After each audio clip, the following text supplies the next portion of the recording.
the relationship I was in was not good. It was very abusive, very bad. And he committed suicide. And I was not allowed to work, so I had no money of my own. He kept all the money locked up.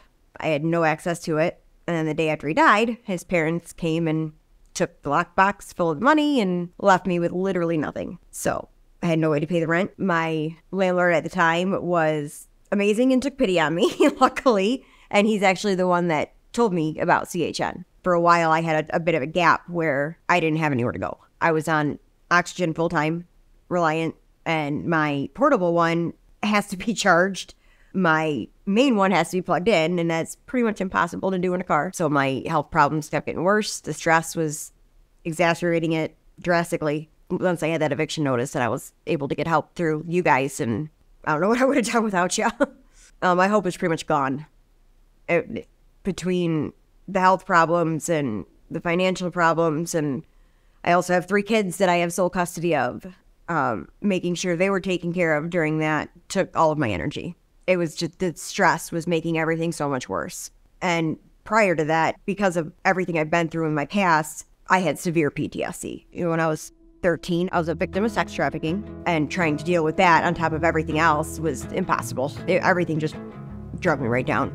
As soon as I had the court date, the notice from the court, I immediately started working with Taylor, who was amazing. I mean, she told me when we first started working together that sometimes it could take a couple of months to get housed, but I mean, she did it in like 2 weeks. So that was amazing. And the landlords that I was renting from previously with Lombardo's Properties, they actually put me into another house.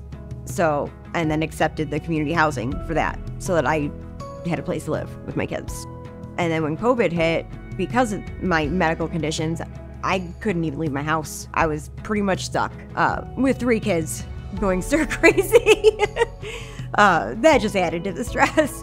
But I mean, luckily, my landlord, Jim, was amazing, and he would drop groceries off for us. I called Taylor one time in a panic because we were out of toilet paper, we were out of cleaning supplies, we were out of everything. She said, give me 5 minutes, I'll call you back.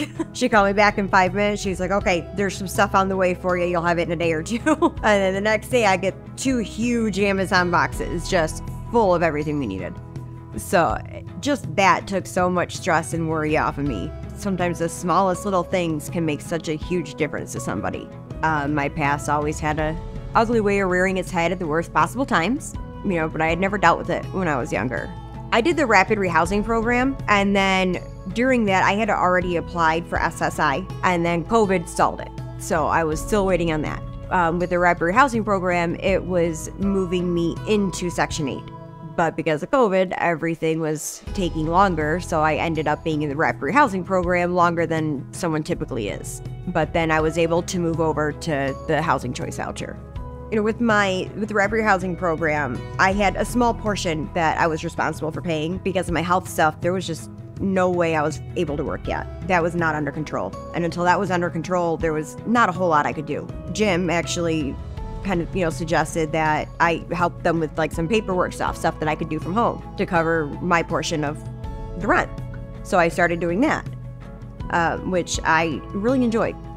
And, he had me kind of like processing applications and, doing paperwork for different community programs and stuff like that. And so it gave me the opportunity to kind of, see other people that were in a similar position to what I had just been in. With me doing the applications, some of those probably would not have gotten approved otherwise, but if I wouldn't have been given that opportunity, I never would have been able to pull myself out of that alone.